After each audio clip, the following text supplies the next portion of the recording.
Parole d'expert sur Panache Radio. Bonjour à tous, nous sommes aujourd'hui dans ce Parole d'expert avec Paul Mathieu, fondateur de la coopérative Albinette Alimentation Bio. Paul Mathieu, bonjour. Bonjour. Alors avant de parler d'Albinette, de ses débuts, de son évolution et de ses perspectives d'avenir, on va tout d'abord vous présenter en quelques mots à nos auditeurs. Tout simplement, qui est Paul Mathieu ? Donc moi j'ai démarré en 1984 au départ d'une production maraîchère à Saint-Georges. À ce moment-là, on était un petit peu des pionniers pris pour des fous furieux. Et à partir de la production, Albinette a démarré sur des marchés publics avec uniquement des fruits et légumes. Et que faisiez-vous avant Albinette ? Parce que l'activité a démarré en 1984, mais que faisiez-vous avant ? Donc en fait, moi j'étais jeune et un peu faux, je suis tombé dedans quand j'étais petit. Moi je ne suis pas fils d'agriculteur, mais c'est plus une démarche d'une réflexion de considérer que finalement notre planète manque un petit peu de respect alors qu'il y a beaucoup de bonnes choses et de pouvoir à travers une passion, un métier, une profession, pouvoir montrer, c'est encore valable 30 ans après, que je crois que si on a des comportements d'achat un petit peu différents, on pourra peut-être que la planète, nos enfants et les générations futures voient les choses avec peut-être un autre regard. Donc vous l'avez dit, c'est à la base de valeurs environnementales. D'où vous est venues ces valeurs ? Est-ce que ce sont vos parents ? Est-ce qu'il y a eu un déclic un jour dans votre vie qui vous a donné l'intérêt pour l'alimentation biologique ? Alors donc moi c'est parti plus d'une expérience et d'une réflexion nord-sud. Je crois que j'ai eu la chance de connaître mes grands-parents qui avaient ces valeurs, mes parents, ma famille par rapport à un jardin, un potager et des produits de bouche et des produits de goût que finalement je ne retrouvais pas à travers des études d'agronomie, un système je dirais unique du soi-disant génie génétique où on perd et la saveur, les valeurs et je trouve le respect de base des producteurs, des produits et des consommateurs. Avant de parler de la création d'Albinette et de son évolution, si vous deviez donner une courte définition d'Albinette pour que nos auditeurs comprennent bien, qu'est-ce que c'est ? Donc Albinette est une coopérative qui petit à petit a grandi au fur et à mesure des années avec un objectif de proposer de l'alimentation biologique à 100%. Ça veut dire que pour moi c'est la filière alimentaire qui est la plus contrôlée avec un cahier des charges, que ce soit le producteur que j'ai été, que ce soit des produits transformés que l'on peut maintenant trouver dans les différents magasins qu'Albinette a en région liégeoise. On a plus de 6000 références qui sont justement 100% bio. C'est un choix que l'on a fait d'être contrôlé par des organismes indépendants.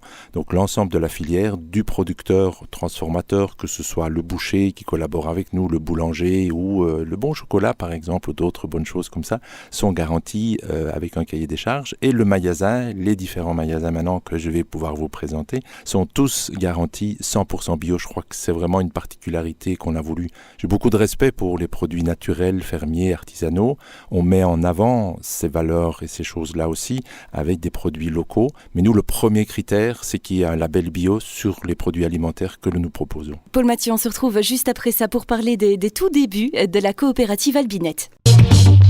Nous sommes de retour dans ce Parole d'expert spécial Albinette avec Paul Mathieu, son fondateur. On parle maintenant des tout débuts de la coopérative. Alors avant que la coopérative ne soit créée en 1991, tout a commencé en 1984. C'était sur le marché de Verviers. Pourriez-vous un peu nous raconter cette histoire ? Donc on a démarré au départ avec une gamme de fruits et légumes biologiques, comme j'ai expliqué, sur 4 mètres d'étal avec au milieu de l'ensemble des marchés publics, avec parfois la difficulté d'arriver à faire reconnaître les différences. Et petit à petit, on a eu la chance notamment au marché de Verviers, puis après à Liège-la-Batte et le marché de Huy, de pouvoir fidéliser une clientèle qu'on a stabilisée petit à petit dans un magasin au centre-ville de Liège, place Coqueril. Et ça, c'est à partir de 1991 que petit à petit, je dirais, le commerce a permis de pouvoir proposer aux différents publics consommateurs liégeois une gamme essentiellement au départ de produits frais. Donc on est parti des fruits et légumes, puis on a mis du pain, du fromage, du vin, et petit à petit une gamme d'épicerie, et maintenant une gamme complète de compléments alimentaires ou de produits d'entretien, d'accessoires, de livres, d'accessoires de cuisine, de choses qui peuvent permettre justement de mieux comprendre le pourquoi du bio. Et cet étal, au départ, c'était des productions personnelles, c'était vos productions que vous vendiez ? Donc au départ, on a produit sur 5 hectares avec 60 variétés de légumes qui étaient notre base principale d'activité, mais on a toujours voulu compléter pour avoir une gamme complète, donc avec des fruits qu'on ne proposait pas. Et je dirais petit à petit, le relais avec des structures de production s'est fait. On a participé à la création de différentes structures coopératives qui ont permis le développement du secteur et de voir un peu justement sa croissance jusqu'à maintenant. Au départ, c'était une production familiale alors ? Oui, donc au départ, départ, c'était une structure familiale. On a commencé tout seul et petit à petit, à force, je dirais, d'huile de bras, de persévérance, petit à petit, on a mécanisé, on a un peu agrandi et on a mis, je dirais, un petit peu le bio avec les techniques qu'on a petit à petit pu approprier. Donc le bio, parfois, a pu être un petit peu extrémiste d'une certaine manière, avec une vision de peut-être de l'artisanat. On reste avec des principes de base essentiels, mais petit à petit, on a pu mécaniser. C'est pour ça qu'on s'est appelé Albinette. Il n'y a pas que la binette à bras. On a eu des binettes derrière tracteur. On a utilisé du désherbage thermique, certaines préparations, comme si certains auditeurs peuvent connaître. On a pratiqué de la biodynamie et différentes techniques culturelles pour arriver à pouvoir utiliser des principes où on n'utilise aucun produit chimique de synthèse, mais que petit à petit, la production qu'on arrive à produire sur des terres wallonnes arrive à avoir des produits justement où on retrouve une différence de goût. Pour moi, c'est vraiment essentiel de pouvoir dire on est bio, mais on vous propose des produits qui ont du goût. Oui, justement, vous parliez du nom Albinette. Je voulais vous demander, pour ceux qui ne connaisseraient pas ces termes-là, ce que ça signifiait. Donc il y a à la fois la base en agriculture biologique, notamment le travail du désherbage est très important. Donc on parle maintenant du Roundup, de glyphosate ou d'autres produits qui font soi-disant des miracles. Ici, la binette est pas mal au niveau de pouvoir l'utiliser à travers des moyens mécaniques ou autres. Et en plus, souvent, les consommateurs, que nous avons bien nombreux autour de nous, par chez nous, on dit une bonne binette. À quoi ressemblait la toute première clientèle d'Albinette ? Donc c'est vrai qu'au départ, on a eu une clientèle peut-être de personnes convaincues, peut-être sensibilisées, avec une démarche d'un certain niveau philosophique. Moi, je dis toujours, on a une clientèle d'une certaine élite de réflexion. On a des personnes qui n'ont pas nécessairement des gros revenus, mais qui sont prêts à faire des choix de vie, des choix de pouvoir accorder un pourcentage de leur budget dans l'alimentation, qui correspond plus à ce que peut-être les générations précédentes octroyaient. On voit que ça bouge et ça rebouge un peu plus, mais avant c'était plutôt de l'ordre de 30%, maintenant on est plutôt qu'à 13-14% du budget de l'alimentation. La clientèle qu'on a, c'est des personnes qui acceptent de dire c'est pas nécessairement toujours plus cher, mais je suis d'accord de mettre un certain prix pour mon alimentation et de voir qu'à travers le budget que je mets, j'ai à la fois une satisfaction, j'élimine des coûts indirects sur essayer de privilégier ma santé et justement de pouvoir avoir une pérennité dans ce qu'on propose et dans mon acte d'achat. Paul Mathieu, on se retrouve juste après cette chanson pour parler de l'évolution de la coopérative Albinette. Nous sommes de retour dans ce Parole d'expert spécial Albinette avec Paul Mathieu. On parlait de la création de la coopérative Albinette, c'était en 1991. On imagine il a fallu se créer un réseau de producteurs bio pour pouvoir mettre en place cette coopérative. Comment ça s'est déroulé concrètement ? Donc petit à petit, je crois que le secteur a été et est de plus en plus reconnu et on a trouvé que c'était justement dans correspondance avec nos valeurs ce lien d'une coopérative avec une implication à la fois des structures de producteurs qui ont rejoint les différentes organisations qu'on a mis en place et la coopérative a permis aussi à une série de personnes de s'appliquer d'une certaine manière et de rejoindre le développement du travail qui au départ a grandi et on a plus fonctionné dans ce sens-là avec une implication et ça reste encore valable. Le travail des équipes qui au quotidien, je salue vraiment très fort et ce relais d'évolution et donc on est parti, moi je travaillais tout seul puis petit à petit la coopérative était avec 3 fondateurs puis différents associés actifs qui ont vécu les différentes péripéties de l'évolution d'Albinette qui n'a pas toujours été à long fleuve tranquille avec donc l'évolution à partir de 91 du magasin Place Coqueril. À partir de 2001, on a décidé à 4 structures de production d'ouvrir une supérette à Raucourt où on rassemblait les 4 aliments de base pour arriver à pouvoir un petit peu d'une certaine manière représenter dans un meilleur outil, mieux situé avec des horaires un peu plus intéressants. Mais en 2001, c'était pas le marché que l'on connaît aujourd'hui. Pourtant, la grande distribution à travers différentes initiatives ont pris plus de 50% du marché assez rapidement et on trouvait logique de pouvoir se positionner et garder un petit peu et nos valeurs, notre relais justement de producteurs avec un respect du prix, un respect des personnes et de proposer des gammes à un certain niveau de professionnalisme. Donc je crois que c'est à travers cette structure de coopérative qu'on a pu maintenir le relais que l'on veut de produits locaux, de produits de saison et de maintenir pour nous un respect des prix. Des valeurs pour l'alimentation biologique, mais également pour l'origine locale des produits que vous proposez. Elle est importante, ce pourcentage de produits locaux? Oui, donc pour nous, c'est la priorité. On a un système d'abonnement de panier qui maintenant est devenu un peu plus à la mode, mais qu'on fait depuis 30 ans, où vous retrouvez justement au départ essentiellement des fruits et des légumes, mais on a un abonnement de pain et de fromage aussi, où les produits viennent le plus près possible. Alors, on a une gamme de 6000 produits, donc évidemment tout ne vient pas juste à côté de Liège, mais on essaie vraiment de privilégier, de mettre en évidence la provenance, l'histoire qu'il y a derrière les produits.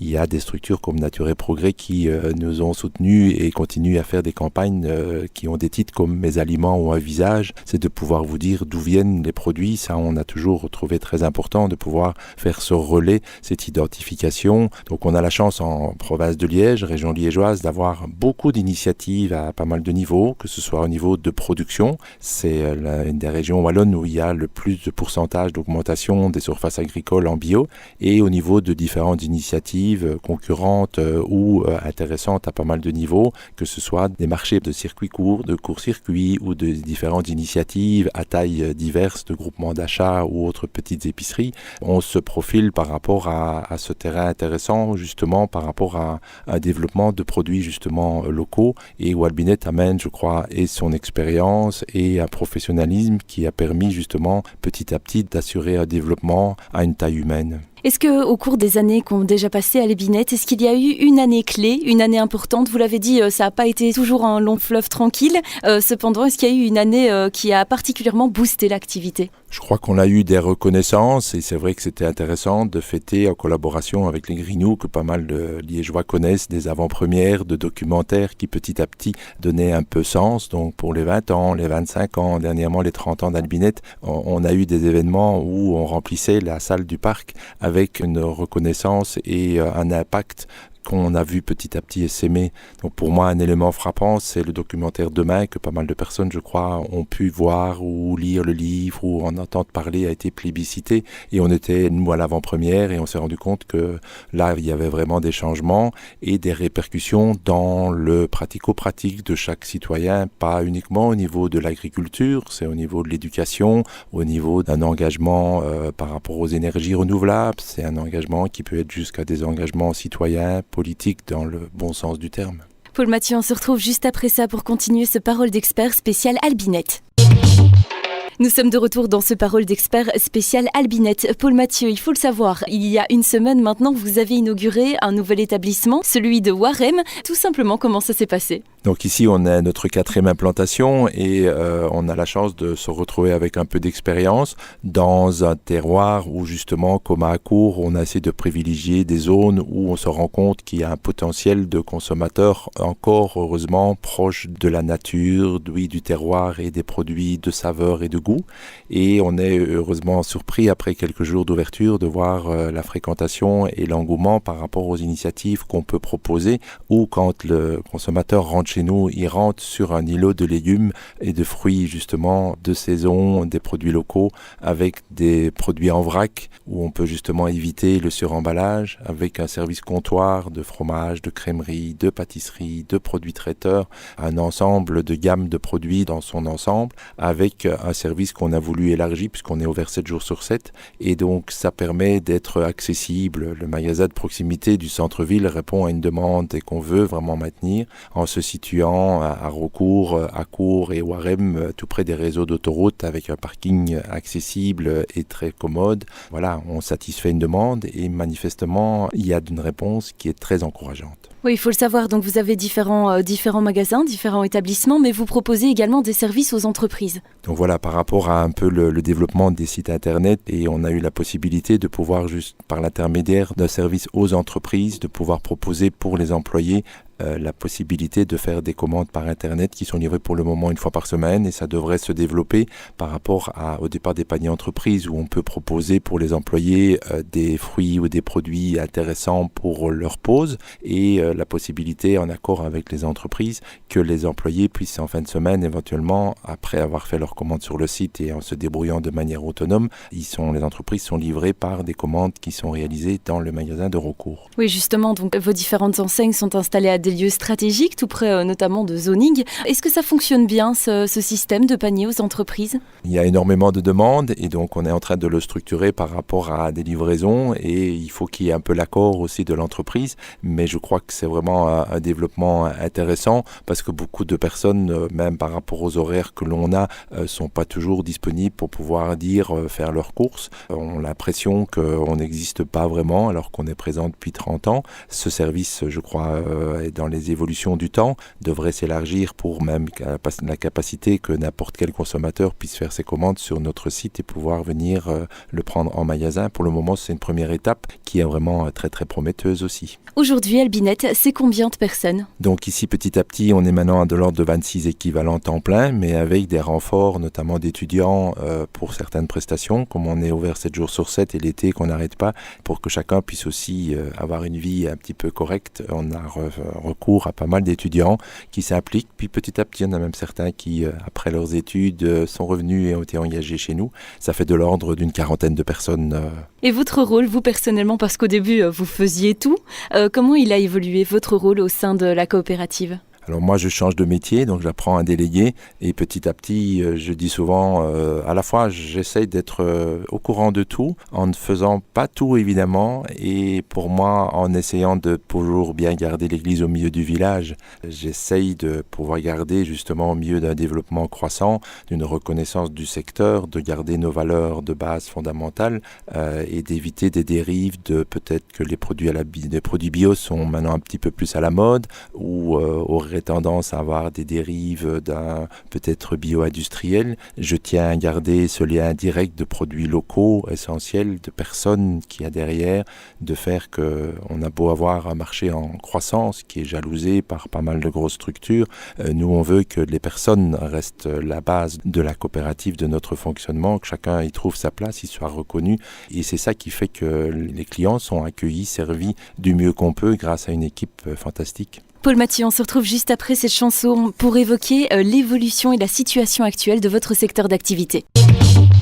Nous sommes de retour pour la 5e partie de ce Parole d'expert spécial coopérative Albinet, spécialiste bio, avec Paul Mathieu, son fondateur. On parle maintenant de la situation et de l'évolution du secteur. Alors, Albinet est devenu au fil des années la référence liégeoise dans l'alimentation biologique. De votre point de vue, donc, on peut vous poser la question, tout simplement, comment se porte le secteur aujourd'hui ? Donc le secteur bio a une croissance, comme je le disais, étonnante, et je dirais enfin, malgré que ça reste, je dirais, le petit poucet de l'alimentation.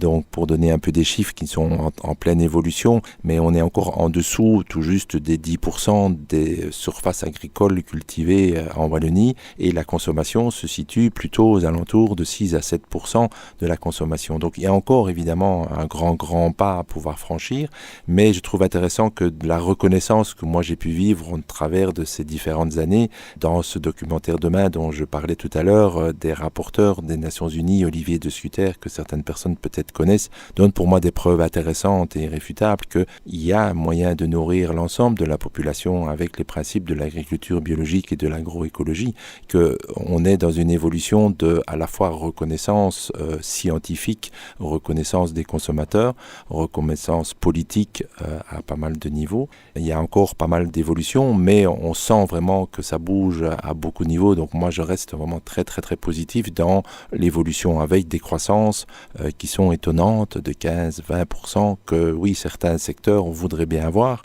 Mais je dirais, par rapport à ce qu'on propose, on a heureusement enfin le regard d'une série impressionnante de consommateurs qui se tournent et qui acceptent de se retourner vers ce qu'on peut proposer comme alternative durable. Oui, justement, comme vous le dites, au fil des années, on voit vraiment que l'intérêt du public et des autorités grandit au niveau de l'alimentation biologique. Est-ce que selon vous, il y a eu une année ou un événement qui a marqué les esprits et qui fait que maintenant, les gens se tournent de plus en plus vers les valeurs biologiques ? On a vécu, nous, les différentes crises alimentaires qu'on a tendance à oublier, la crise de la dioxine, la vache folle et des choses comme ça. C'était peut-être intéressant, ça fait réagir une série de consommateurs, mais ça avait tendance à retomber. Ici, on est vraiment vraiment dans un mouvement, je dirais, de lame de fond, où on voit vraiment une prise de conscience de beaucoup de jeunes, et parfois de moins jeunes aussi, mais de beaucoup de personnes qui sont dans pour moi, des réflexions qui ne sont pas que liées à l'agriculture biologique, que vous retrouvez à travers pas mal de secteurs de plus en plus, l'énergie verte ou la construction durable, et on se retrouve avec, je dirais, un potentiel de personnes avec des accroches souvent étonnantes. C'est parfois et régulièrement les jeunes parents qui viennent au départ pour leurs enfants et puis qui petit à petit se rendent compte que ce qu'on propose peut être intéressant pour l'ensemble et qui goûtent la différence. Moi je dirais c'est souvent à travers ce qu'on peut justement faire goûter qu'on peut marquer la différence. Donc on n'est pas avec un modèle tapageur de publicité ou d'essayer de convaincre qu'on est soi-disant les meilleurs. C'est de pouvoir proposer quelque chose qui a du sens et que le consommateur peut justement chacun y faire son libre arbitre, mais en goûtant et en appréciant justement ces différences. Donc c'est passionnant de voir la différence à différents niveaux. Pour répondre mieux à votre question au niveau de l'évolution des années, pour moi, les années charnières ont été à un certain niveau, au niveau politique, de pouvoir se rendre compte que heureusement, il était temps, on a pour le moment eu des basculements au niveau politique, d'avoir des soutiens au niveau des différentes instances. Et par exemple, le centre de recherche agronomique de Jean Blou, pour moi, n'a jamais eu autant de subsides pour l'agriculture biologique. Il y a encore un chemin énorme à faire pour essayer que les techniques et justement cette évolution entre l'offre et la demande puisse se faire avec de nombreuses reconversions d'agriculteurs qui se rendent compte que c'est pas idiot, on n'a rien inventé en plus en faisant du bio, mais que à travers des cahiers des charges et des règles, ils puissent s'y retrouver de manière un peu plus durable, intéressante, et que ça peut être et rentable, et faisable, et réaliste. Et si, je dis toujours, si on avait octroyé le même budget que ce que ce fameux génétique a pu avoir pour des OGM ou pour une série de techniques d'apprentis sorciers, je dis souvent, si le bio avait pu avoir une évolution qu'on voit dans d'autres pays, avant de regarder en Autriche, dans certains pays scandinaves où on en est, la Belgique rattrape enfin le retard, heureusement. Mais malgré tout, comme vous le dites, ça augmente, mais on n'est pas encore au maximum de l'intérêt du public pour l'alimentation bio. Qu'est-ce qui bloque selon vous, notamment peut-être le coût de ces produits ? Je crois qu'il y a une évolution, il y a un blocage pour certaines personnes. Je crois qu'il y a peut-être une évolution, mais une tendance à pouvoir toujours un peu se satisfaire du court terme. Je ne sais pas nécessairement toujours bien expliquer pourquoi GSM, une voiture, on dit que c'est pas trop cher. Moi, je trouve que proportionnellement, c'est beaucoup plus cher que de rouspéter pour le prix du lait et les agriculteurs qui sont derrière ou de parfois 40 centimes pour un kilo de carottes bio. Oui, on est plus cher, c'est sans doute un obstacle. Je crois qu'il y a petit à petit une évolution de mentalité qui bloque encore un peu et qu'on voit différemment dans, pour moi, peut-être les jeunes qui réagissent mieux qu'il y a quelques années. C'est en train d'évoluer. Je crois que c'est bien qu'il n'y ait pas des évolutions spectaculaires non plus. Je crois que c'est bien que ça se fasse par étapes. Petit à petit, ce sera pour moi d'autant plus judicieux pour le long terme. Paul Mathieu, on se retrouve juste après ça pour la dernière partie de ce Parole d'Expert spécial Albinette.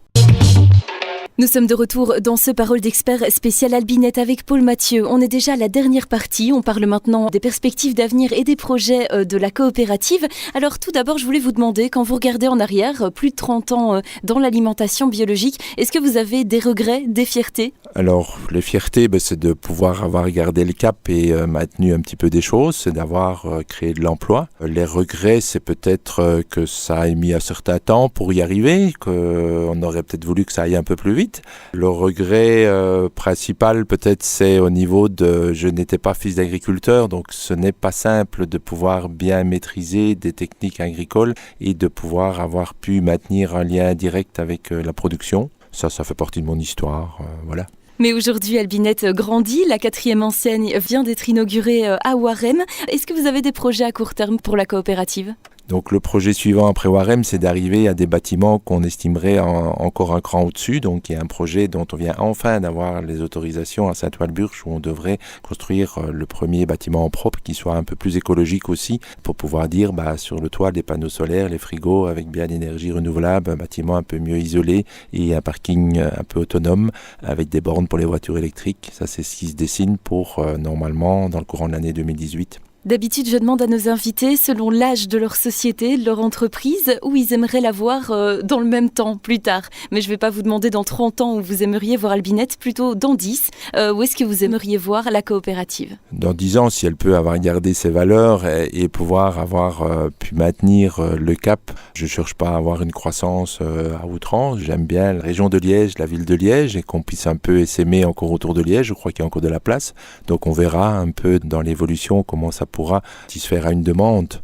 Pour moi, ces valeurs de respect, si elles peuvent être et rester le moteur principal de la coopérative encore pendant 10 années, c'est un petit peu ce que je souhaite. J'ai la chance d'avoir des petits-enfants, je souhaite encore en avoir de nombreux et qui puissent aussi, même après moi, après 10 ans, pouvoir encore manger dans une bonne assiette des bons produits de goût bio de la coopérative Albinett. Pour le long terme, est-ce qu'il y a un projet que vous souhaiteriez vraiment voir aboutir pour Albinett ? Donc il y a des projets notamment de lien au niveau de la transformation qu'on essaye de mettre en place aussi et de pouvoir avoir cette possibilité de faire le lien entre des produits qu'on propose, évidemment toujours un peu peut-être d'invendu, et de pouvoir arriver à ce qui soit proposé, transformé dans une structure professionnelle. Ça pour moi c'est quelque chose qu'on essaye de faire et qu'il y aurait sans doute moyen de faire mieux.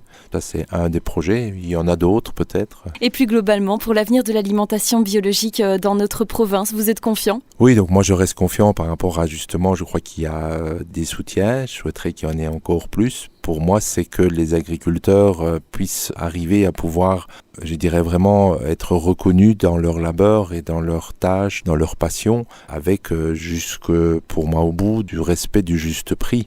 Donc je crois que c'est un combat qui est enfin petit à petit reconnu, mais il y a encore pas mal de choses à faire à ce niveau-là. Donc pour moi, ça reste la base principale du combat qu'on essaie de pouvoir maintenir au quotidien. Alors justement, Paul Mathieu, c'est ma toute dernière question et elle est un peu particulière pour terminer ce Parole d'Expert. Si vous étiez Premier ministre de Belgique, quelle serait votre première mesure pour améliorer votre secteur d'activité ? Alors il va peut-être aider pas mal d'autres secteurs. Je ne sais pas si je n'en ai qu'une, j'en ai peut-être plusieurs. Je trouve qu'à un certain niveau, par rapport à nos structures et d'autres structures qui souhaitent, qui prennent beaucoup d'initiatives, je trouve que si on pouvait avoir une simplification administrative à pas mal de niveaux, il y a des objectifs, mais je trouve que le quotidien reste d'une ardeur administrative complexe. Et le deuxième pan, il est déjà un petit peu, j'ai quand même envie de dire, pour profiter de votre question en en rajoutant deux, pour moi le contrôle bio, on se bat depuis pas mal d'années, il est indépendant et ça me paraît judicieux, que ce soit à travers des subsides qui sont là ou des aides. On est dans quelque chose qui est finalement bizarre, c'est nous qui faisons, je crois, une filière de qualité, qui devons prouver que nous faisons bien. C'est pas logique, finalement, on est un peu d'une certaine manière puni alors que d'autres font pas nécessairement bien et ce serait peut-être à eux de devoir prouver et pas à nous, j'ai envie de dire. C'est la fin de ce Parole d'Expert spécial Albinett. Paul Mathieu, je vous remercie pour cette interview. Merci beaucoup. Avec le soutien du groupe S, secrétariat social. Vous avez besoin d'un bon secrétariat social ? Ayez le réflexe, groupe S.